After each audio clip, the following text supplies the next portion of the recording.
Susan, thank you for inviting me to be part of this wonderful panel.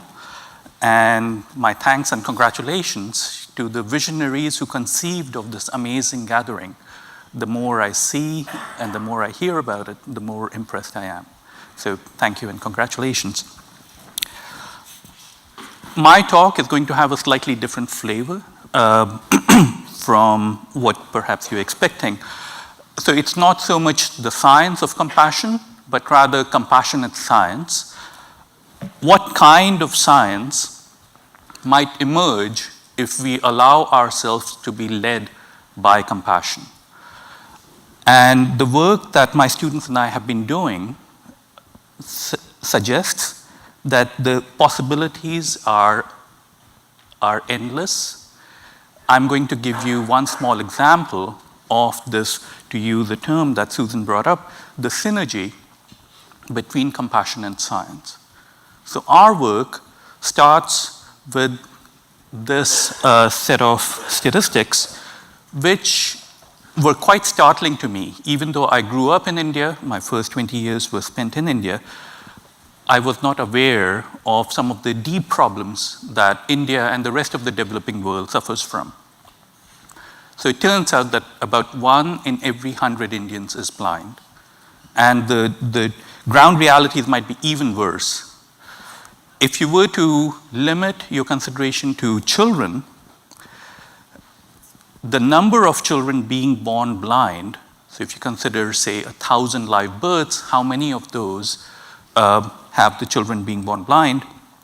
That incidence in India is at least 3 times as high as it is in the US or in Europe. There are many different causes of childhood blindness in the developing world, but what's impressive to note is that a large proportion of these children are needlessly blind. They can, in fact, be treated, but for a variety of factors, poverty or lack of awareness or the paucity of medical resources, most of these children will never receive treatment. And the consequences of that lack of treatment are quite remarkable. These are just a few of the findings from India. The lifespan of a blind child is on average 15 years shorter than that for a sighted child. And that's for the lucky ones who make it past the first few years alive. The WHO estimates that fewer than half of all children born blind will live to see their 5th birthday. Less than 10% of these children get any kind of education, and a vanishingly small proportion are employed as adults. So clearly there's a humanitarian crisis. We need to meet this humanitarian crisis. It's a race against time in the true sense of the word. We ought to be providing treatment to children like this 10-year-old boy who have conditions that we have the medical resources, we have the medical know-how to tackle. Fortunately, and quite unexpectedly, for us as scientists, meeting this humanitarian mission also presents us with an unprecedented scientific opportunity.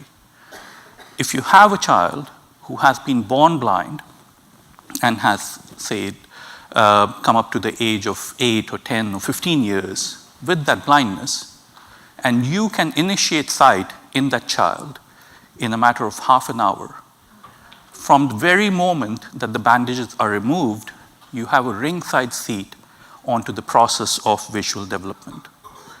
And this is a kind of an opportunity that has never been available to neuroscience before.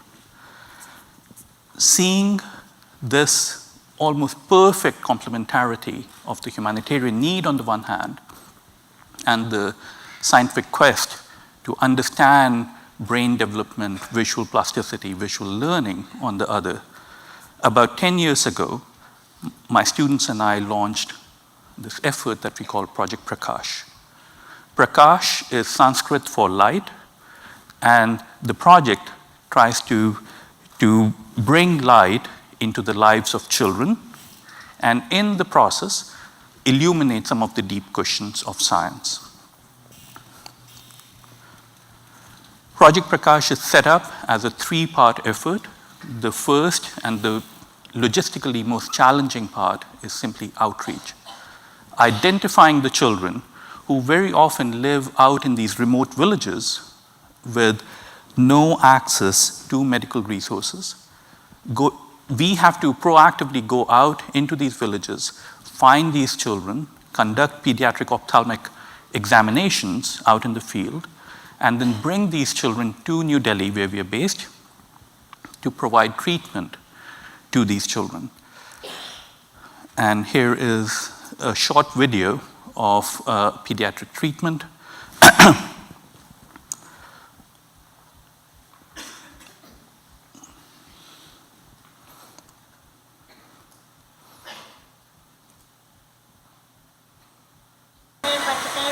So this little girl has just been given general anesthesia. All of our pediatric surgeries are performed under general anesthesia, which significantly increases the complexity of the surgery.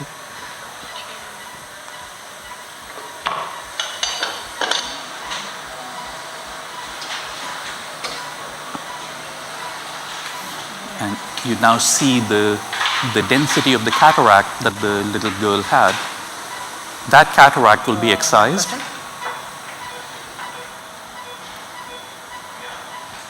And an intraocular lens, an acrylic lens, is implanted to replace the opaque natural lens. Here you see a young boy for whom this is the first moment of bandage opening. His left eye has not been treated at the time the video was made. We treat one eye at a time.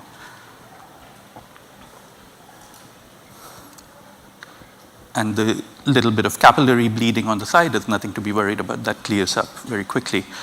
But this is the moment of truth. What is the child seeing at the moment, and how will this boy's vision change over time? So that's where the research part of Project Prakash comes in. We would like to understand how vision develops in these children. But even before we can get to the question of how vision develops, we have to seriously consider whether vision is going to develop at all in these children, given that they are so old. As I said, we treat children anywhere from 5 years of age to 25 years. So these are young adults. With that advanced age, we have to worry about whether these children are past a putative critical period in visual development. There are several beautiful studies in neuroscience that show that brains at an early age expect natural visual input, and if denied that visual input, they may be permanently compromised at being able to acquire visual function. And this window of opportunity for the brain might be as short as the first 2 or 3 months of life. So if that's the case, then we are coming too late on the scene, and simply treating the eyes of a 10-year-old child is not going to be very, very effective, because the brain simply doesn't have the plasticity to make use of this information this late in life. David Hubel and Thorsten Wiesel, who won the Nobel Prize in 1981, did some pioneering studies of this kind. But what's important to note, before we extrapolate from these findings to, say, the Prakash children, is that most of these results come from animals. I would say all of these results come from mice and kittens. And the kinds of deprivation that these animals have been subjected to are typically monocular deprivation. One eye has been shut for a period of, say, 2 months. One eye remains open. And then you examine what is the status of the closed eye after those 2 months. That deprivation can have very different consequences from the bilateral deprivation that the Prakash children are suffering, because bilateral deprivation cuts out competitive interactions between the 2 eyes. So it seemed that it was worth conducting the surgeries with the Prakash children, and we might expect some better outcomes. So over the past few years, we have had an opportunity to examine just how resilient the human brain is to this extended visual deprivation. Using functional magnetic resonance imaging, we've had a direct window onto brain plasticity. Can the brain change late in life? And I'm just going to show you one example image from our work. Not going to go into the details of the technique we are using, but what you're seeing here is the brain of a 20-year-old subject at 4 time points. The leftmost is a week before surgery, or 2 days before surgery, then 1 week after surgery, a month after surgery, and 4 months after surgery. And even without knowing anything about exactly what is the stimulation that's driving the brain here, what's clear is that even in this 20-year-old subject, in a matter of just a few months, the brain is undergoing remarkable functional reorganization. And this is something that we see over and over again, that there's tremendous preserved plasticity even late into life. But of course, the most important proof of the pudding is in seeing how this intervention actually changes the behavior of the child, the capabilities of the child. The brain might change, but that change might not have any behaviorally relevant consequences. Does the child actually benefit from this intervention? So here's a short video of an 11-year-old girl, Sumitra, pre and post-surgery. So pre-surgically, Sumitra just has light perception. She can tell night from day, but not anymore. Here we have asked her to find a box of chocolates that we've put by the side of the hospital corridor. And you can tell just how difficult a time she's having in finding that, despite the help she's getting from the little boy and her father in the orange shirt.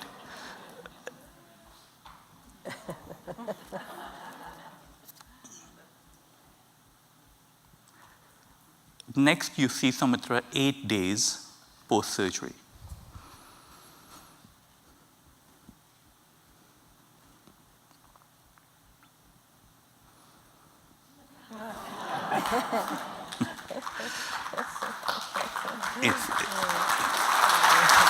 Thank you. That video just never gets old. I've probably seen it now 100 times, and I'm looking forward to the end. So we have followed up those kinds of anecdotal observations with rigorous data collection across many different dimensions. Low-level dimensions like acuity, contrast sensitivity, motion perception, color perception, but also higher-order things like the ability to imagine visual structures in the mind. And across most of these dimensions, we find significant improvements in these children in a matter of a few months after surgery. This last one in the lower right is especially interesting, and I'm just going to put a pointer to it. This relates to the issue of how do we acquire our ability to connect the senses? How can we tell what something that looks like this would feel like to the touch? And this actually connects to an old problem called the Molyneux problem, which was considered the crowning jewel in the philosophy of mind, and it had stayed open for the past 300 years for want of empirical data. And Project Prakash was finally able to answer this question a couple of years ago. So these findings are beginning to bring about a change in our thinking about brain plasticity late in life. It's bringing about this change in the scientific community. We've been profiled prominently in venues like Nature and Science. But also, gratifyingly, it's bringing about a change in the general public's perception of the problem of childhood blindness and what can be done about it.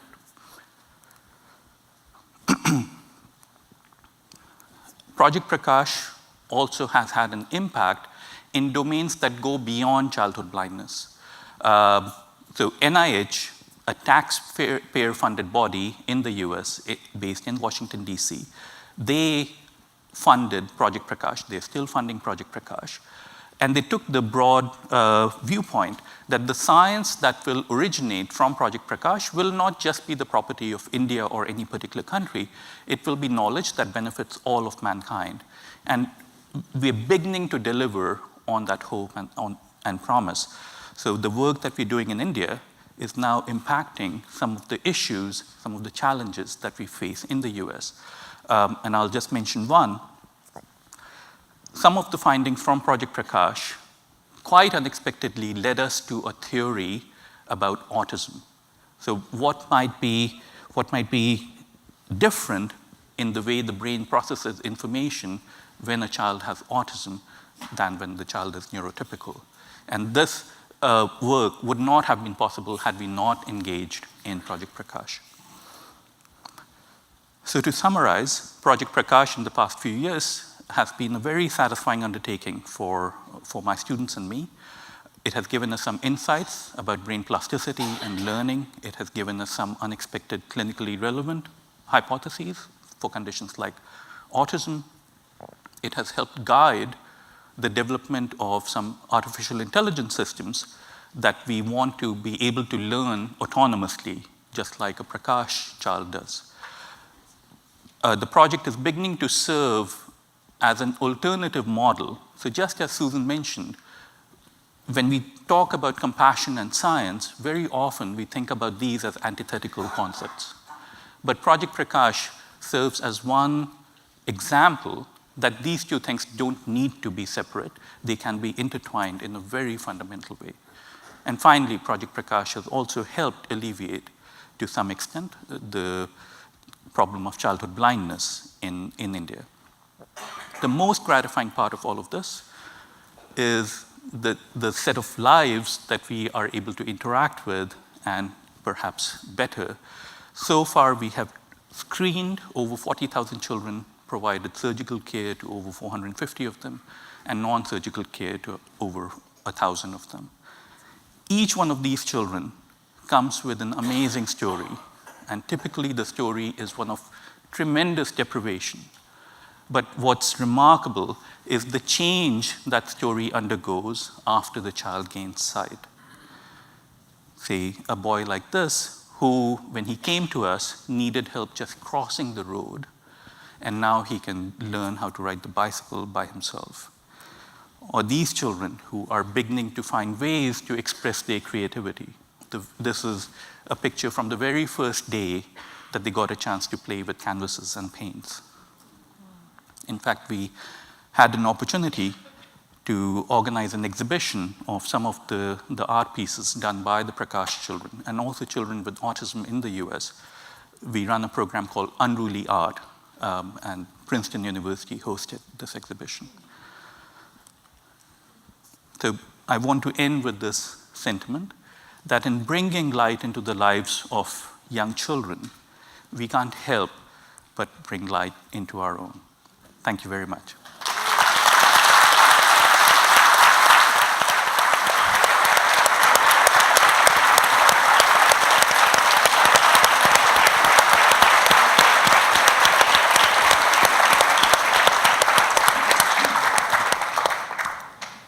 Pawan, thank you very much.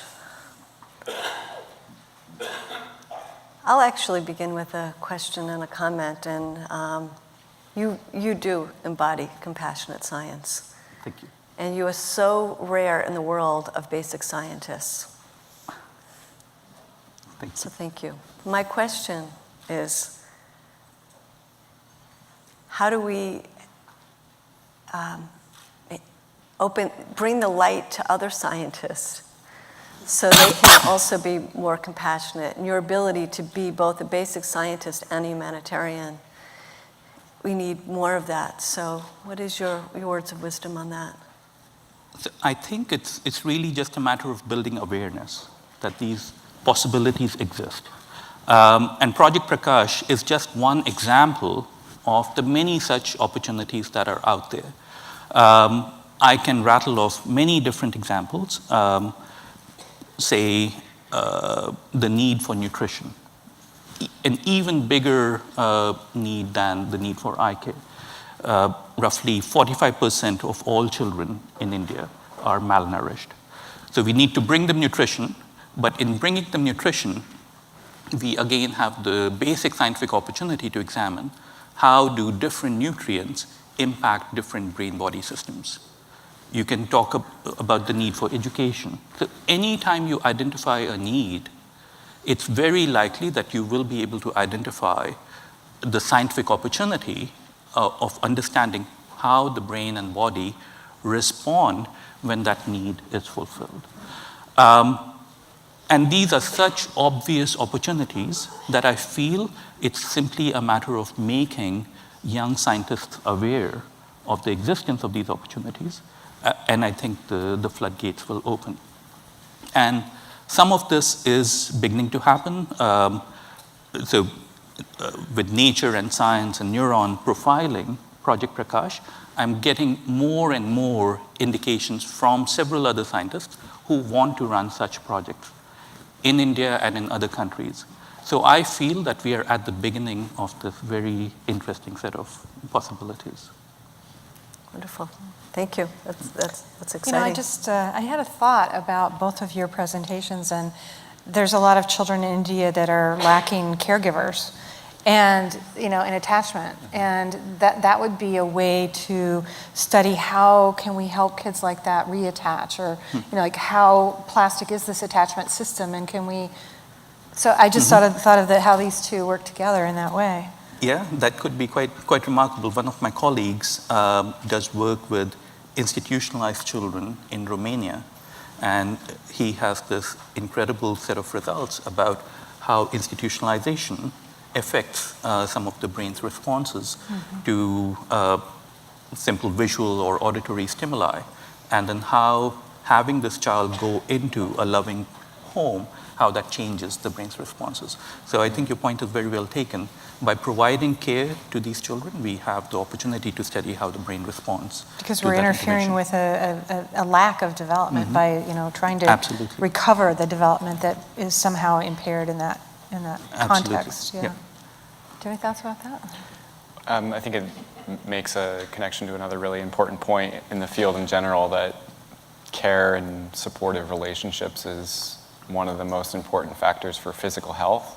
So it's not just a secondary need, it really is a primary need for promoting health and well-being. So I'm also really inspired by your work, and excited to think of ideas of how we can use science to address these humanitarian needs. So I was, you know, similar to Susan, I wanted to just ask you to reflect on other opportunities that are out there that are pressing, or there might be opportunities for young scientists to follow in your footsteps. Yeah, and as I said, I think there are many such opportunities. And science funding organizations, I was worried that one stumbling block in making Project Prakash a reality would be that we would not be able to get funded for this effort, because scientists, and I count myself in that group of basic scientists, tend to have a little bit of a wary outlook towards applied projects. Anytime we hear, well, we are trying to solve this problem, it feels like you've compromised your basic science. And I was worried that maybe the science funding organizations are going to take that view. But what I found was that the peer review committee at NIH took this very broad view, and the reviews were very positive, and they all saw the possibilities for basic science. So it seems to me that when we are denied these opportunities, we as scientists are not articulating our case appropriately. But if we make people aware of the scientific opportunities, the basic science possibilities, and also the opportunity for engaging with society, we will get all the support that we need. And NIH now sees this as a nice way to be able to say that the science that's being done doesn't just offer an IOU or a promissory note to society that, hey, maybe 10 years or 15 years down the line, something good will come out of it, but rather we can immediately deliver some benefit to society. And that's a very powerful thing for a funding organization to say and for the scientists to be able to say too.